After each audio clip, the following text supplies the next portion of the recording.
Welcome to the Sparky Coach podcast. This platform was built by Sparkies for Sparkies. We simply exist to make business owners more profitable, or businesses more profitable and more predictable. So we want to work with people that work hard because we love working hard too, that work smart because you got to be on top of the business, people that are kind because no one likes a dickhead.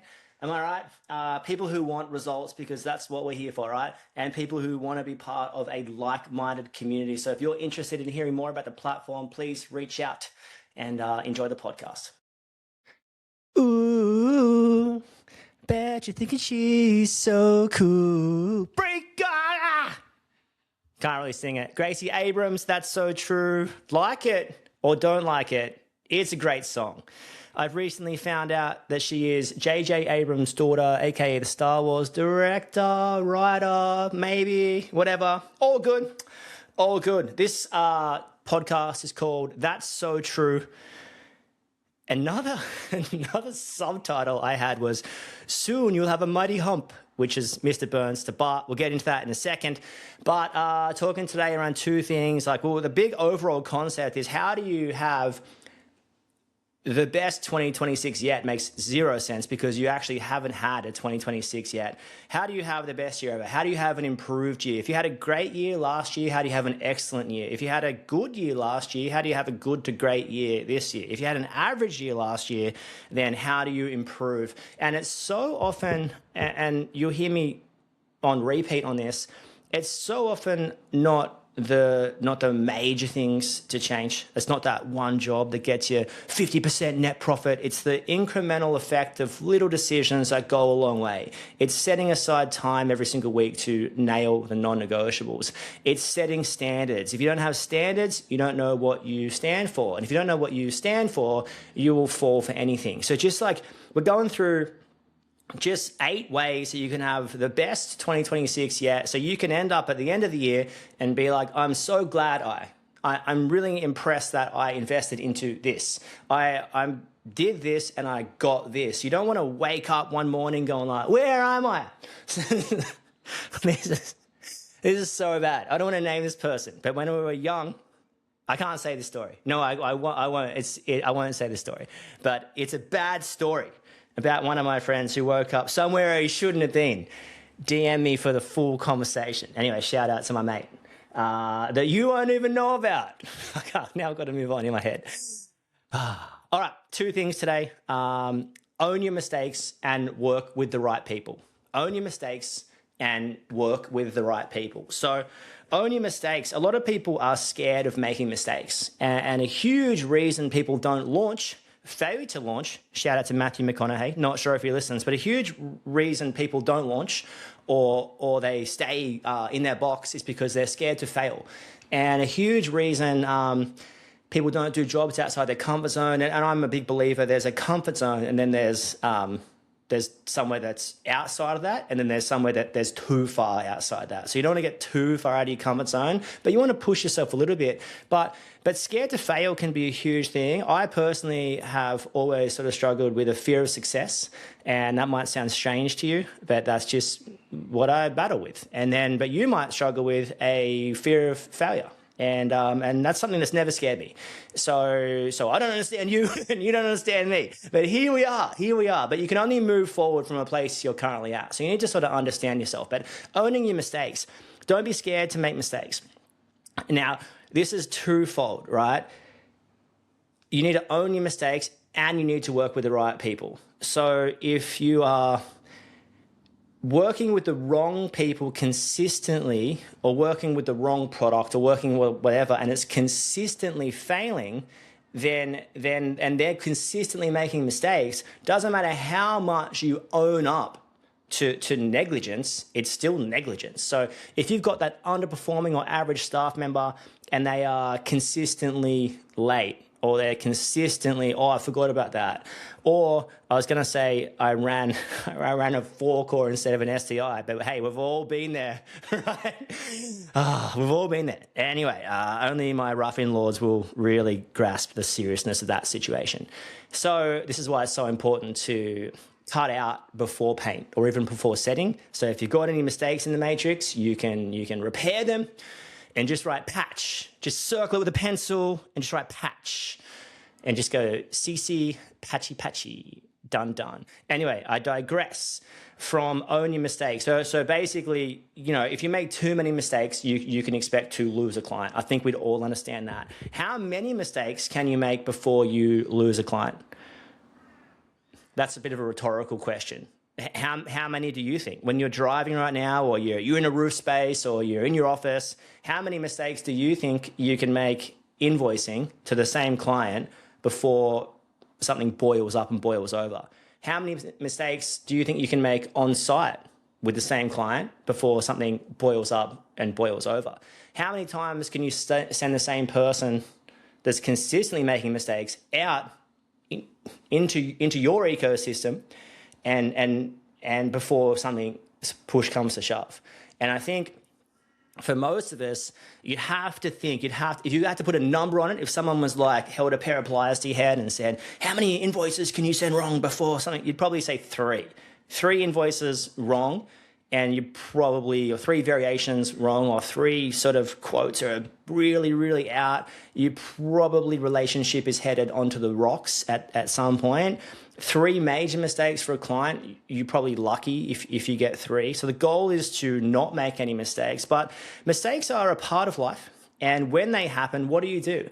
And I think the best way forward, I just remember, you just got to own it. Just own the mistakes, and teach your staff members also to own the mistakes. I remember being in this, we work for this bakery, and I remember being in this comms room.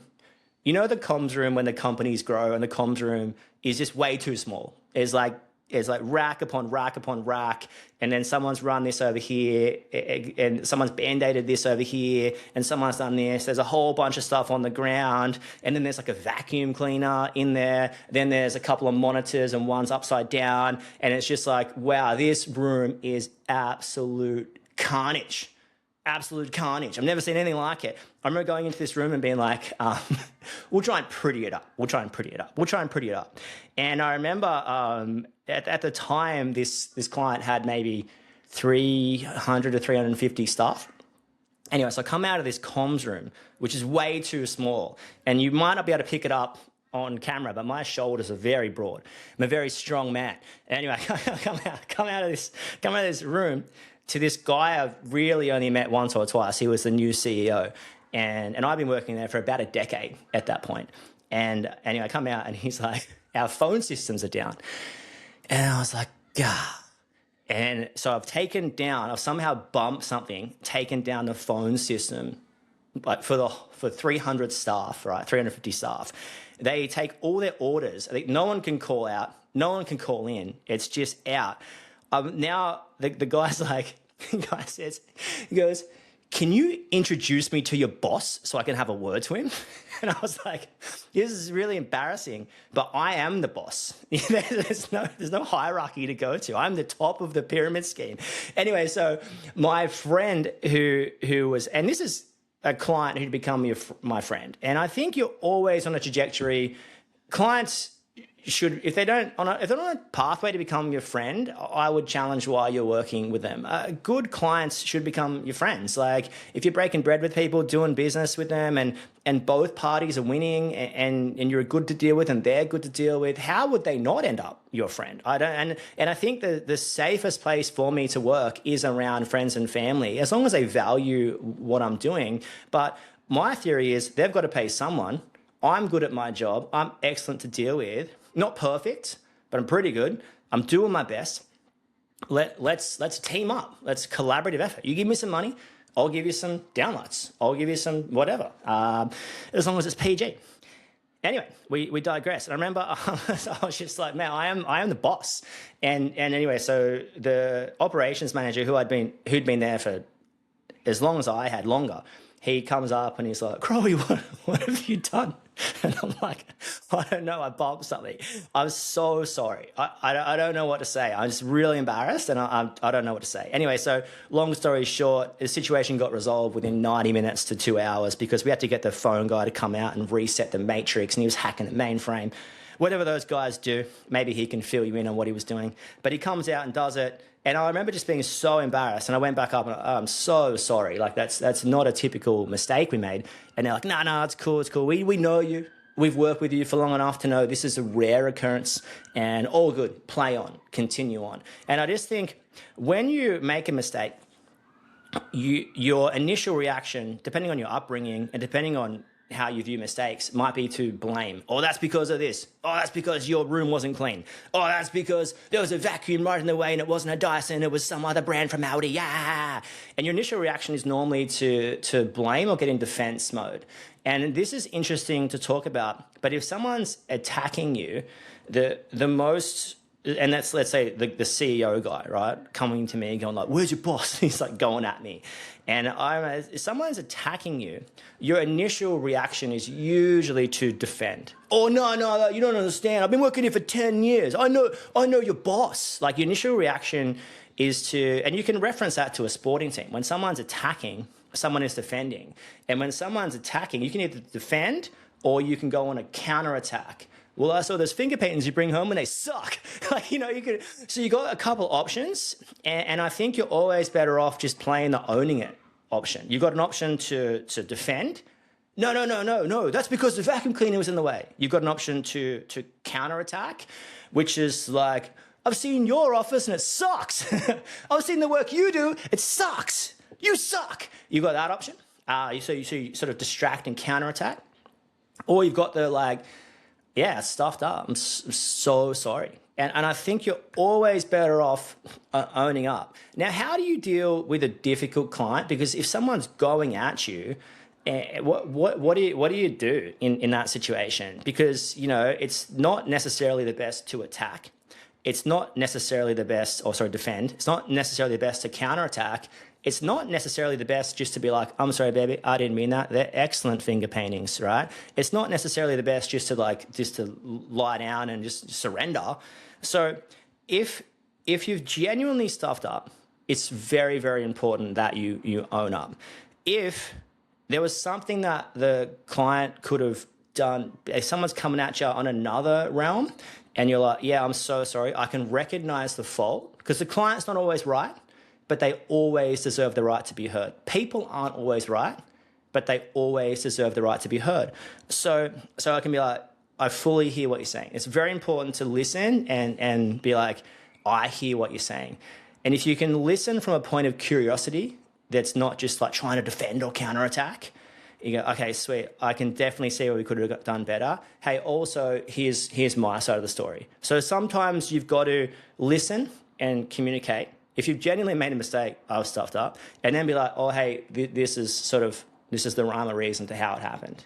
And so sometimes you got to know when to play that balance. And it's kind of like playing Monopoly or, you've got your overall strategy is to win. If you're not playing to win, if you win first, you last. Like, your overall strategy is to win when you're playing or Monopoly. But your strategy per game will change depending on what what properties you land on, how much money you've got, and also with to what cards you've been dealt. If you've been dealt with 7 draw 4s, you just bang, you're going to win the game. You play differently to if you've been dealt with no draw 4. So you've got to know when to play. Now, in a client sense, your overall goal is to build and maintain long-term relationships with clients and staff members. That's your overall goal. So your overall goal is not like it's not going to be a bit rocky sometimes. I'm going to make mistakes. I'm not going to be happy sometimes. You're not going to be happy sometimes. But overall, we're both sort of winning. We've got an open book. We're communicating well and effectively. So your overall goal is not to win the argument, not to win the battle, but it's to win the person. And if you've got that and this is why relationships are so important, and this is why, back to what I was saying before, your client's sort of always on a trajectory to be your friend, because who doesn't want to work with good people? And good people, naturally, the more you hang around good people, the more you're like, I want to spend more time with that person. They're a legend. That's life 101, right? Super cool. So own your mistakes. Also, might I add, very, very, very, very, very, very, very, very, very, very, very important that your staff members tell you when they've made a mistake. So picture you're 17 18, 19, 20, 21, and you scratch a floor, you scratch vanity, you drop something somewhere, you fall through a roof. Like, do you have a relationship with that person where they can call in their mistake? Because here's the thing, and I always told my staff, I want to know about your mistake before the client calls. When the client calls me at 5 o'clock and being like, hey, there's a size 9 boot through the roof, or size 15 if you're Josie, he's going to take the house out. The guy's like Godzilla. It's like, brah, I fell through the roof, brah, now my house is gone. Boom, evaporated into my size 15 boot. But I want to know before the client calls me. If you've ever had the client call you about something before your staff member did, it's a genuinely awful feeling. It's like, oh, wow, I'm so sorry. I didn't realize that. I don't know the full story yet. Let me check why there's a boot hanging out of your roof. Let me check why there's a scratch on your floor. Let me check why your kitchen bench has been smashed into pieces by the Mario Brothers hammer. I don't know. And then I was always like, I need you to tell me this because it's more important. I need to come to the client with, hey, we've stuffed up. We've made a mistake. We're going to make it right. So in owning mistakes, you have a chance to make it right. Hey, how can I make this right? Hey, we're going to make this right. And it's that trust and confidence that the clients have in you to make it right. And a lot of times you can only get that trust or confidence, or they can only get that trust or confidence by you making a mistake and then owning up. I'll never forget this phone call I got one afternoon, and I was at my one of my besties, James and Alex's house, and I got a phone call, let it go through the keeper because I was in my through to the keeper. That stage of business you're in where you're like, I don't answer my phone after 4:30, through to the keeper. So phone rings, through to the keeper. It's this builder. Phone rings, through to the keeper. I'll just call him tomorrow at 7. That's the kind of business I run, baby. This is what I do. This is how I roll. And I get my phone pings. I get a message. It's a photo. And it is a $4,000 pendant light that's smashed on a $13,000 coffee table. $4,000 pendant light smashed, like fallen from the ceiling onto a $13,000 coffee table. Now, a lot of you people out there, you people, you punters, no, but a lot of people can't fathom a $20,000 lounge, a $50,000 something. The style of work you do eventually will lead you to a $20,000 lounge, a $40,000 lounge. You might even be 45 one day or 55, and you might even have a $20,000 coffee table. So often your context and reference of money is at your age and stage. So it's like, oh, I would never spend that. Yeah, but you don't have millions of dollars in your account. Maybe one day you will, and if you did, would you? Probably. The answer is probably, right? So interesting. So it's not judging who has that much money or whatever. That's just what people do in their houses where they want to stay forever. It's up to them. Anyway, I remember just like feeling, I called him back and I was like, and he's like, nothing, lucky no one was there. They came out to a loud smash. There's glass absolutely everywhere. I'm like, I'm coming out tomorrow morning. So I come out tomorrow morning, I'm in my socks, I'm picking up glass. Like it's literally like a crime scene and I'm just picking up glass from everywhere. And the guy's having a bit of a dig at me, and might I say, fair enough. I will also say it wasn't me who hung it, right? I'm not trying to be shaggy, like it wasn't me. But I saw you hang the pendant, it wasn't me. I'm not trying to be shaggy. It's not like I didn't do it. It was it wasn't even a full-time staff member, it was a subcontractor. And I remember just going, I'm so sorry. It turns out it wasn't hung that well. It was gyprock, furring channel, 35 mil screws. So the screws would have been into a green plug, maybe 5 to 8 mil. And this pendant, 15 kilos. So I remember getting this phone call and then turning up to site and just being so embarrassed. I think my hands were bleeding from picking up glass. And he was like, what are you going to do about it? And I'm like, look, we're going to put it through insurance. And he basically said, okay, cool. Like, let me know how you go. I said, we'll make this right. And he's like, how do I know you're going to make it right? Which is fair enough. And I was like, look, I'm here now. I'm not trying to hide from anything. He doesn't know where I live, but he may have. I was like, I'm not trying to hide. I will make it right. Call the insurance company. Anytime you've done insurance stuff, this is why you have public liability as well, because accidental damage to people or property. Call them, and actually with any insurance company, there's this like seed, time, and harvest. It takes time, right, to get this claim established. Someone does a report on it, and you might get your money in 2 to 3 to 4 months. So I remember calling him that afternoon, and I had this real peace. A lot of times you'll feel a peace about something, and I remember there's this old proverb that says, let peace be your umpire. Let peace be your umpire. So let peace be your judge, and let that guide your decisions. I remember feeling like, holy crap, can't believe this has happened. I'm going to have to pay $20,000 for this. I'm just going to wait for the insurance company.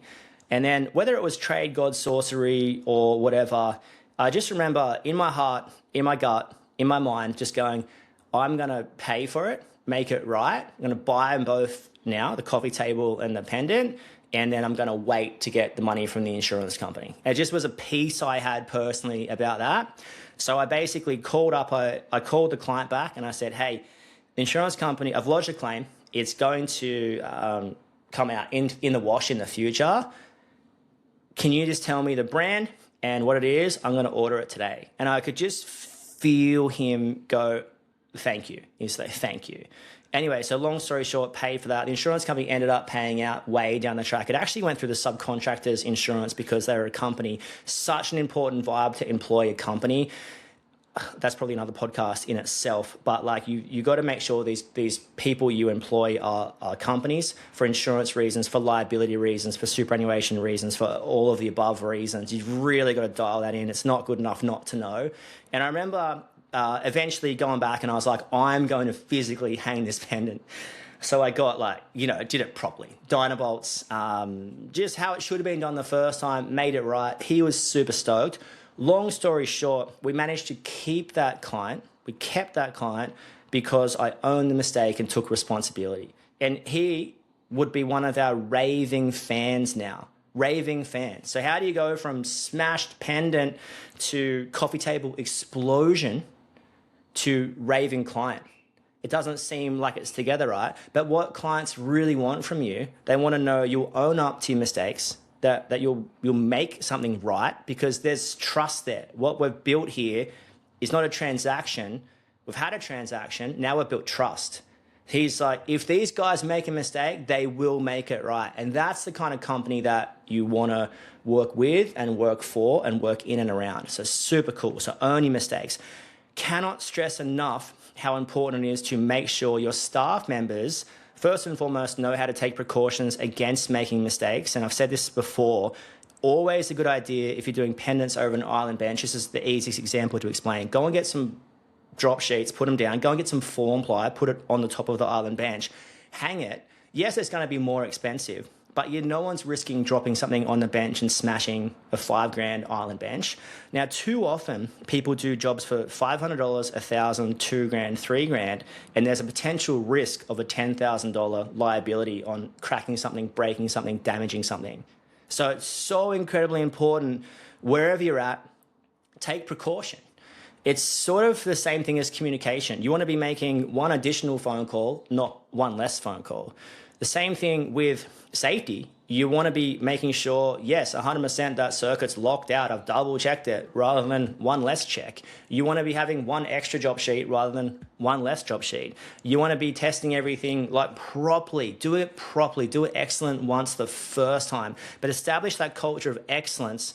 And then also on that, we want to make sure there's a pathway for our staff members to own their mistakes.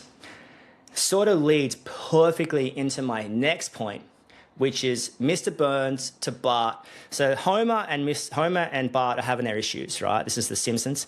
And Mr. Burns sort of takes Bart in as his little, his little protege. Anyway, so he puts Bart in the tightest suit possible, and he's hunching over. And Bart's like, it's pretty tight. And Mr. Burns goes, soon you'll have a mighty hump. And what he's trying to do is trying to recreate his hunchback in Bart. And I think that's typical of your apprentice, don't put your apprentice in a tight shirt, trying to mimic your hunchback.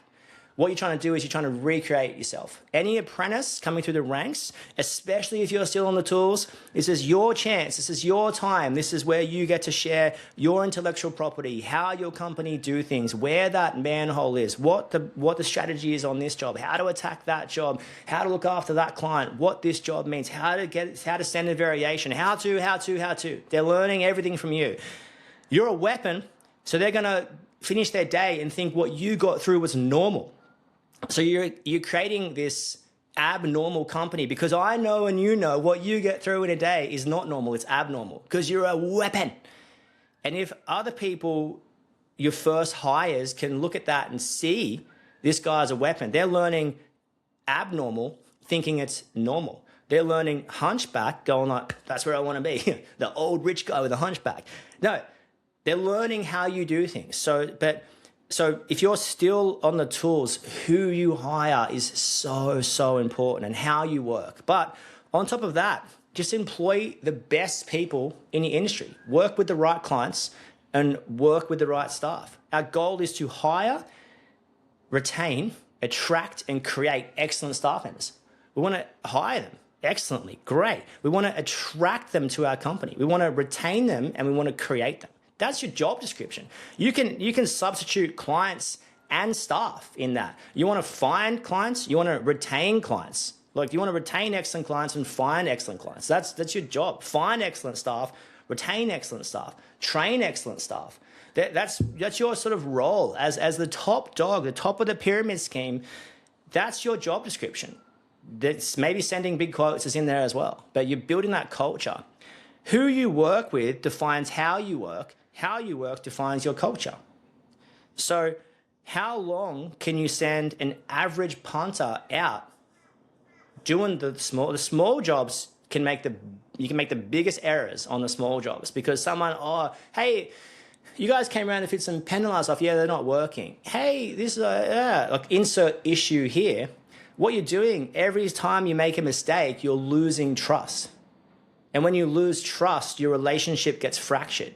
So it's so important to be on the front foot of employing and finding and attracting and retaining good to great to excellent staff members because that's what your company delivers. Your company delivers, you're in the service industry. It delivers like labor and materials to job sites, big or small job. And the client, all they look at the end of the day is, do the lights work? Is it clean? Were they polite to deal with? There's not too many moving parts for the client. They don't know you've gone through the roof and crawled through and you had your knee pads on. Shout out to my mate Jaso who actually cut up a wetsuit and cut the knees out of a wetsuit and put them on as a knee pad. Genius, absolutely genius. Anyway, the client doesn't know all the intricacies of like, when I did that board, I had to take it off and it was so, like I did it. Yeah, the coolest thing, I banged the earth stake in and I didn't even hit a sewer pipe. Yeah, they don't care. They don't care about that stuff.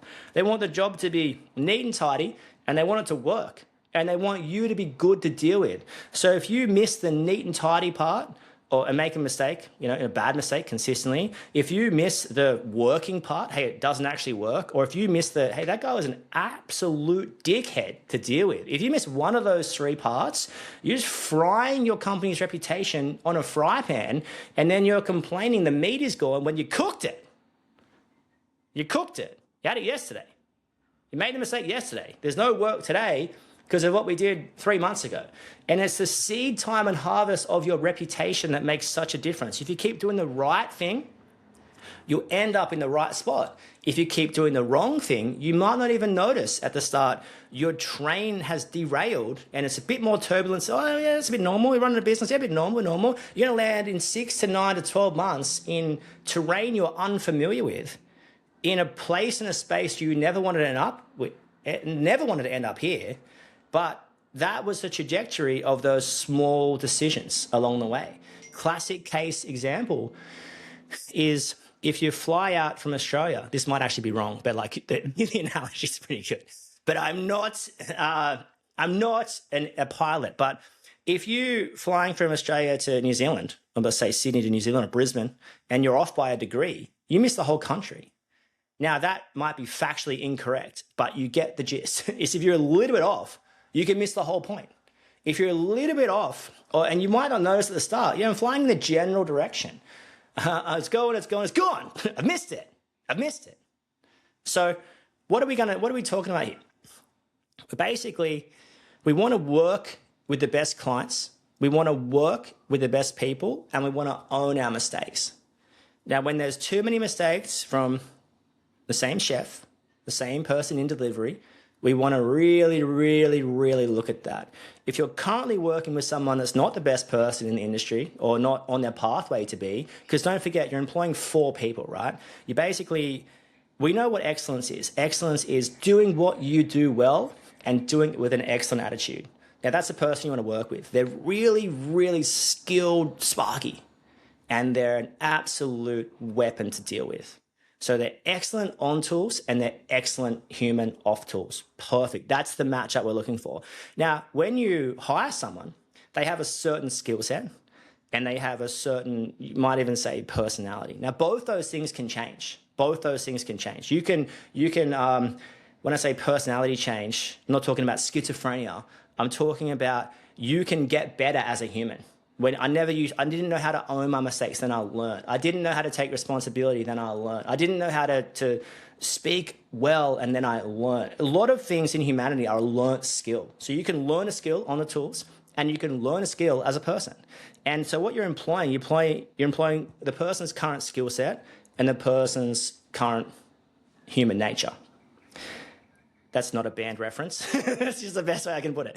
And then you're employing in the future the person's future skill set and who they're going to be in the future as a human. Now, we all know that they can both go positive. There's no point working with someone that is really good and they're a dickhead. And there's no point working with someone who's really nice, but they can't do the job.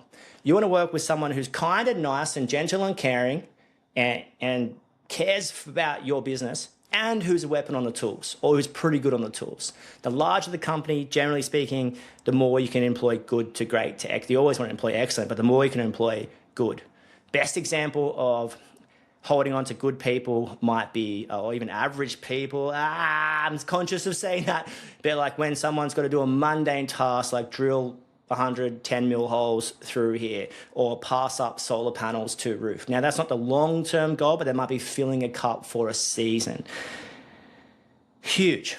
Own your mistakes and work with the right people and work for the right people. That's what you need to take away this year. If you want to get to the end of 2026 and be like, I'm so stoked to where I got to, then you're going to want to focus on who you're working with, who you're working for, and be owning your mistakes and be improving. Be always improving, always getting better. Hope you got something out of the pod. We love you. I don't say that lightly. Tell someone you love them. Enjoy. Peace. Bye. That's a wrap on another podcast. Whatever you're doing, don't be too busy to stop and check if you're making money. And above all else, you know the rules. Be kind. See you soon.